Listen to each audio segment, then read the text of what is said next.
तो गाइस आज की इस वीडियो में मैं एक्सप्लेन करने वाला हूँ फाइट क्लब मूवी जो कि ईयर 1999 में आई थी। इस मूवी के अंदर दो मेन किरदार हैं, एक टाइलर डर्डन जिसका किरदार ब्रैड पिट ने अदा किया है और दूसरे एडवर्ड नॉर्टन जिनका कोई नाम ही नहीं है इस फिल्म के अंदर। मूवी की शुरुआत में दिखाया जाता है एडवर्ड को जो कि एक ऑटोमोबाइल कंपनी में काम करता है। इसको एक बीमारी भी होती है जिसका नाम इंसोमिया होता है। बेसिकली ये ऐसी बीमारी होती है जिसमें इंसान को नींद नहीं आती। फिर हमें दिखाया जाता है कि एडवर्ड एक साइकियाट्रिस्ट के पास होता है, वो अपनी प्रॉब्लम्स उससे शेयर कर रहा होता है। वो उससे कहता है कि मैं तकरीबन 6 महीने से सही तरीके से नहीं सोया हूँ और मेरी आंख हर जगह नए तरीके से खुलती है, मतलब मैं सोकर जब भी उठता हूँ तो अपनी जगह पर ही नहीं होता और उसको नींद भी नहीं आती। जिस पर साइकियाट्रिस्ट जवाब देता है कि इस चीज का कोई हल नहीं है, तुम्हें अपना लाइफस्टाइल बदलना होगा। जिस पर एडवर्ड साइकियाट्रिस्ट से कहता है कि वो उसकी मदद करे, उससे कोई दवाइयां दे क्योंकि वो बहुत ज्यादा तकलीफ में है। जिस पे डॉक्टर उसको जवाब देता है कि तुम अपनी तकलीफ को तकलीफ कहते हो, अगर तुम्हें तकलीफ देखनी है तो वो एक ऐसी जगह का नाम बताता है एडवर्ड को जहाँ पर सब कैंसर के पेशेंट्स आते हैं। फिर एडवर्ड भी उसी जगह जाता है। फिर हमें दिखाया जाता है जिस जगह वो जाता है वहाँ पर किसी न किसी को बहुत बड़ी बीमारी होती है और वो जिंदगी की लास्ट स्टेज पर होते हैं। वहाँ पे रोजाना काफी लोग आते हैं, उनकी क्लासेस होती हैं, ग्रुप्स होते हैं, वो अपनी दिलों की बात शेयर करते हैं वहाँ पर आकर। और उसी क्लास के पीछे एक ऐसा सेशन होता है जहाँ पर हर कोई अपना पार्टनर चुन के गले से लग के रोता है। फिर एडवर्ड भी ऐसा ही करता है, वो भी उन क्लासेस को ज्वाइन करने लगता है। एक दिन वो बॉब नामी आदमी के साथ हक करके काफी ज्यादा रोता है और उससे अपनी दिलों की बात शेयर भी करता है। ये सब करने से एडवर्ड को काफी ज्यादा सुधार नजर आ रहा था अपनी लाइफस्टाइल के अंदर। उसको नींद भी अच्छी आती है और वो रोजाना नए नए ग्रुप्स में जाकर ये सब करता है। फिर हम देखते हैं एडवर्ड अपने रोजाना के मामूल की तरह किसी क्लास को ज्वाइन करता है, लेकिन वहाँ पर एक लड़की आती है जिसका नाम होता है मार्ला। फिर हमें दिखाया जाता है कि मार्ला को कोई बीमारी नहीं होती, लेकिन वो फिर भी इस क्लासेस के अंदर आ रही होती, जिससे एडवर्ड को बहुत ज्यादा परेशानी होने लगती है। वो सोचता है ये क्यों आ रही है यहाँ पर, कि जबकि इसको कोई बीमारी है ही नहीं। और जिस ग्रुप में एडवर्ड जाता है वहीं पर आ जाती। एक दिन एडवर्ड ने जाकर उससे पूछ ही लिया और उससे कहा जिस ग्रुप में मैं जाता हूँ कि तुम वहाँ पर क्यों आ जाती हो बार बार, और मुझे ये बात पता है कि तुम्हें कोई कैंसर वैंसर नहीं है, फालतू में आके यहाँ पे लोगों को परेशान करती है। और वो मार्ला एडवर्ड से कहती है कि मुझे ही पता है कि तुम्हें भी कोई बीमारी नहीं है, और ये बोल के वो वहां से चली जाती है। जिस पर एडवर्ड उसका पीछा करता है। वो उससे कहता है कि चलो एक डील करते हैं, मैं जिस ग्रुप में जाऊंगा तुम उस ग्रुप में नहीं आओगी। इस पर मार्ला भी मान जाती है, इन दोनों की डील हो जाती है। ये दोनों नंबर भी एक्सचेंज करते हैं। फिर हमें दिखाया जाता है कि एडवर्ड अपने रोजाना के मामूल की तरह अब ऑफिस के काम से फ्लाइट में होता है और फ्लाइट में उसके बराबर में टाइलर डर्डन बैठा होता है। इसका किरदार हॉलीवुड के मशहूर अदाकार ब्रैड पिट ने अदा किया है। फिर हमें देखते हैं कि टाइलर का जो नेचर होता है वो एडवर्ड से बिल्कुल अपोजिट होता है। टाइलर अपना तारुफ करवाता है एडवर्ड से। वो उससे कहता है कि वो एक सेल्समैन है और सूप्स वगैरह बनाता है। वो उससे कहता है कि वैसे तो वो सेल्समैन है लेकिन वो आइटम बम, मतलब ऐसी चीजें जिससे धमाका हो सकता है, यानी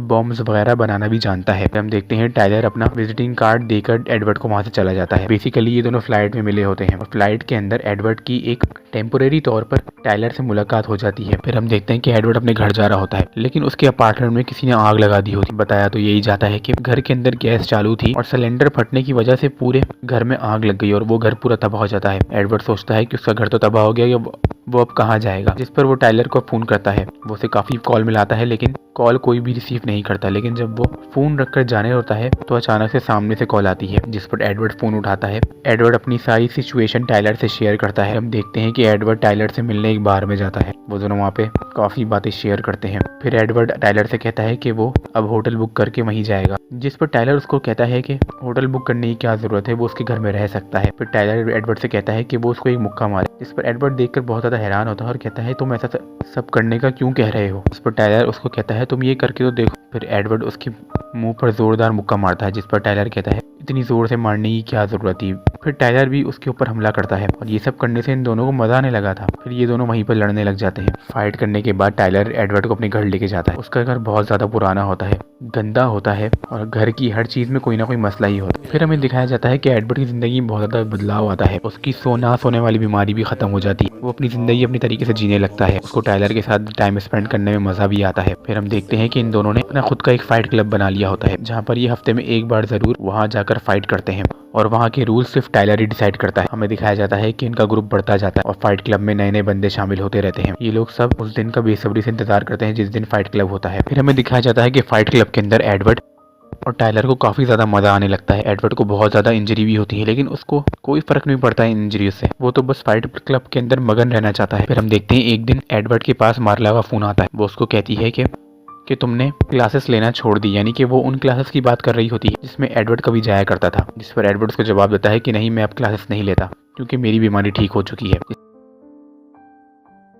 मार्ला उसको कहती है कि उसने नींद लेने वाली सारी दवाइयाँ खा ली है और उसकी पूरी बोतल खाली हो चुकी है, जिस पर उसकी बातों को इग्नोर करके एडवर्ड वहाँ से चला जाता है, लेकिन वो फोन हैंग अप नहीं करता। फिर हम अगले सीन में देखते हैं कि मार्ला एडवर्ड के घर के अंदर होती है। एडवर्ड मार्ला से कहता है कि तुम यहाँ क्या कर रही हो, जिस पर वो उसको कहती है कि मुझे भी कोई शौक नहीं है यहाँ पे रहने का, और वो वहाँ से चली जाती है। फिर हमें देखते हैं कि ब्रैड पिट वहाँ पे आता है और कहता है कि तुम्हारी दोस्त बहुत ज्यादा अच्छी है। फिर हमें फ्लैशबैक के अंदर दिखाया जाता है कि ब्रैड पिट ने फोन उठाकर मार्ला से बात करना शुरू कर देती है और वो वहाँ जाकर मार्ला को ले आया था, यानी कि मार्ला के घर गया और उसको वहाँ से लेकर आ गया और उसने पूरी रात मार्ला के साथ सेक्स भी किया। इस पर एडवर्ड को जवाब देता है कि मुझे पता था कि तुमने ऐसा ही कुछ किया होगा, क्योंकि तुम्हारा दरवाजा आज सुबह बंद था, तुम कभी भी अपना दरवाजा बंद नहीं करते, और बाथरूम के अंदर मैंने 4 कॉन्डम्स भी देखे। फिर अगले सीन में हम देखते हैं कि टाइलर एडवर्ड से कहता है कि उन लोगों को एक अच्छा साबुन बनाना पड़ेगा, और अच्छा साबुन बनाने के लिए अच्छी चर्बी चाहिए, और वो जानवरों की चर्बी से तो नहीं बन सकता। फिर वो लोग डिसाइड करते हैं कि वो इंसानों की चर्बी लेकर आएंगे, यानी कि हॉस्पिटल के बाहर डस्टबिन के अंदर जो गंदगी पड़ी होती है उसमें ज्यादातर इंसानों की चर्बियां ही होती हैं, वो लोग वो चुरा के लाएंगे। और वो लोग ऐसा ही करते हैं, रात में वो लोग जाकर हॉस्पिटल के बाहर यही सब करते हैं, फिर इंसानों की चर्बियां लेकर आ जाते हैं। फिर हम देखते हैं वो लोग उस चर्बी को उबालते हैं और उससे साबुन भी बनाते हैं, और वो लोग इंसानों की चर्बियों से ही साबुन बनाकर इंसानों को बेच रहे होते हैं।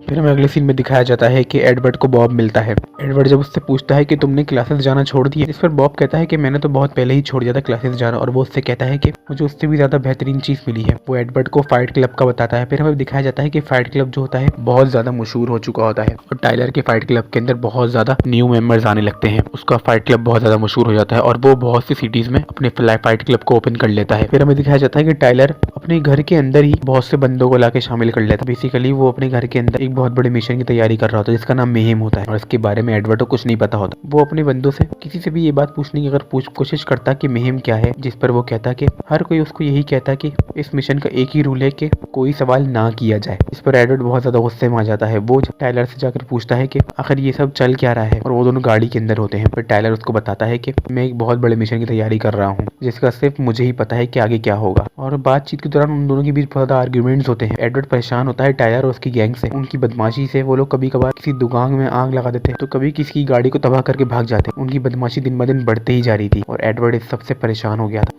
टाइलर उसको बताता है कि वही था जिसने एडवर्ड के अपार्टमेंट को जलाया था। फिर हम देखते हैं कि दोनों गाड़ी में होते हैं। इन दोनों के आर्ग्यूमेंट्स के दौरान टाइलर जान के एक बहुत बुरा एक्सीडेंट करवाता है जिसमें किसी की मौत तो नहीं होती। फिर हम अगले सीन के अंदर देखते हैं कि एडवर्ड सुबह उठता है तो घर के अंदर कोई भी नहीं हो, मतलब टाइलर के बंदे तो होते हैं लेकिन टाइलर गायब होता है वहां से। टाइलर का काफी ज्यादा पूछता है, और हम ये भी देखते हैं कि मिशन मेहेम के लिए टाइलर के बंदों को एक कॉफी शॉप को उड़ाना था। ये सब करने के दौरान वो लोग वहां से भागने की कोशिश करते हैं क्योंकि पुलिस वहां पे आ जाती है, लेकिन बॉब को गोली लग जाती है और वो मर जाता है। जब ये बात एडवर्ड को पता चलती है तो बहुत गुस्सा करता है उन लोगों के ऊपर। एडवर्ड कहता है कि अगर उसको कोई नहीं बताएगा तो वो खुद जान लेगा कि मेहेम आखिर है क्या। वो टाइलर के रूम में जाता है और उसकी ड्रॉर्स चेक करता है। उसको वहाँ पे बहुत से सिटीज के टिकट्स मिलते हैं, और जिन सिटीज के उसको टिकट मिले थे उन सिटीज में जाकर वो टाइलर का पूछता है, क्योंकि उन सिटीज में टाइलर के फाइट क्लब्स बने हुए थे, लेकिन टाइलर उसको कहीं भी नहीं मिलता। फिर हम देखते हैं कि एडवर्ड एक बार के अंदर जाता है। वहाँ का बारटेंडर उसको बहुत गौर से देख रहा होता है। वो उसको टाइलर कह के पुकारने लगता है। इस पर एडवर्ड बहुत ज्यादा परेशान हो जाता है। वो कहता है तुम मेरे को टाइलर कह के क्यों बुला रहे हो। फिर हम देखते हैं कि एडवर्ड जल्दी से भागता है और अपने रूम में जाकर मार्ला को फोन करता है। वो मार्ला से पूछता है कि हम दोनों ने कभी सेक्स किया है। इस पर मार्ला बहुत ज्यादा परेशान हो जाती है। वो उससे कहती है कभी तुम प्यार करते हो, कभी इतना गुस्सा दिखाते हो। फिर हम देखते हैं कि एडवर्ड के कमरे के अंदर टाइलर बैठा हुआ होता है। बेसिकली हमें दिखाया जाता है कि टाइलर नाम का आदमी कोई है ही नहीं, मतलब एडवर्ड ही टाइलर है। वो असल में ब्रैड पिट के रूप में किसी को देख रहा है, मतलब एडवर्ड ही टाइलर है। जहाँ तक बात रही इस मिशन की, जब एडवर्ड सो रहा होता है उसी दौरान उसने अपनी जहन के अंदर ही यही दुनिया बनाई हुई थी कि वो किसी मिशन को अंजाम दे रहा है। बेसिकली ये एक बीमारी होती है जिसे हम स्प्लिट डिसऑर्डर भी कहते हैं। फिर हम देखते हैं कि एडवर्ड को वो सारी बातें रिकॉल हो जाती हैं, जैसा कि मार्ला के साथ सेक्स करना, और जब वो टाइलर के से पहली बार मिला था तो वो अपने आप में ही लगा हुआ था। वो असल में टाइलर सिर्फ उसको दिख रहा था, यानी कि अपने दिमाग में ही उसने टाइलर की छवि बना ली थी। असल में एडवर्ड एक बहुत बुरी बीमारी का शिकार था, यानी कि टाइलर ने जो काम एडवर्ड से करवाए या फिर जो काम उसके साथ किए वो खुद ही एडवर्ड अपने साथ कर रहा था। फिर हम देखते हैं कि एडवर्ड के सामने कोई नहीं बैठा होता, लेकिन टाइलर सिर्फ उसको नजर आ रहा होता। फिर अगले सीन में हम देखते हैं कि एडवर्ड होटल से चेकआउट कर रहा होता है। रिसेप्शन में बैठी एक औरत उसको रोकती है और कहती है कि आपने अपने कॉल्स का तो बिल पे किया ही नहीं। इस पर एडवर्ड देखता है तो कहता है इतनी कॉल्स किसने की, मैंने तो नहीं की। फिर हमें दिखाया जाता है कि एडवर्ड उसी जगह जाता है जहाँ पर वो रहता था, यानी कि टाइलर के साथ। उस जगह पर कोई नहीं होता क्योंकि सारे लोग जो होते हैं मिशन को अंजाम देने के लिए गए हुए होते हैं। फिर हमें हमें दिखाया जाता है कि एडवर्ड जो होता है रिसेप्शन वाली से उस नंबर की लिस्ट ले आया था और उन सब नंबर पे कॉल्स करता है। उसको भिनक हो गई थी, वो बहुत से सबूत इकट्ठे करता है। वो समझ जाता है कि बहुत बड़ा ब्लास्ट होने वाला है बिल्डिंग्स के अंदर। घर के अंदर ही बहुत सी ऐसी बिल्डिंग्स के नाम होते हैं जहाँ पर ये ब्लास्ट होने वाला होता है। हर जगह कॉल करता है और बताने की कोशिश करता है कि बहुत बड़ा ब्लास्ट होने वाला होता है। वो हर जगह कॉल मिला के यही कहता है कि आपकी बिल्डिंग में ब्लास्ट होने वाला है, लेकिन उसको आगे से यही जवाब मिलता है कि सब कुछ कंट्रोल में है, जिस पर टाइलर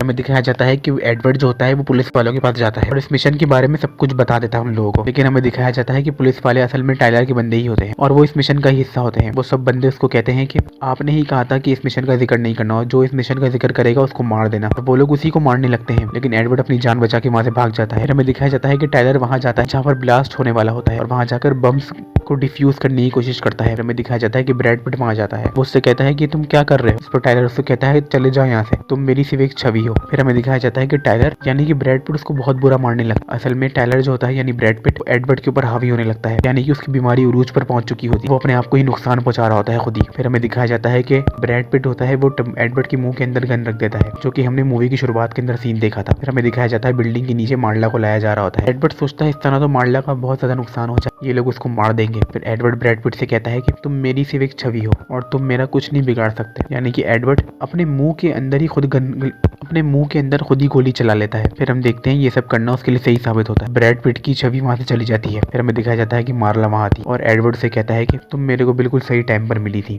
और यहीं पर इस मूवी का एंड हो जाता है। गाइस बेसिकली हमें इस मूवी के अंदर बताने की कोशिश की गई है इस मूवी के अंदर बताने की कोशिश ये की गई है कि एडवर्ड और टाइलर दोनों यही फील करते हैं कि मॉडर्न सोसाइटी ने मर्दों को इमोशनलेस मशीन बना दिया है। पेन, एंगर, फ्रस्ट्रेशन को दबाया जाता है। इमोशंस निकालने का तरीका मैं ज़िंदा हूँ फील करने का ज़रिया।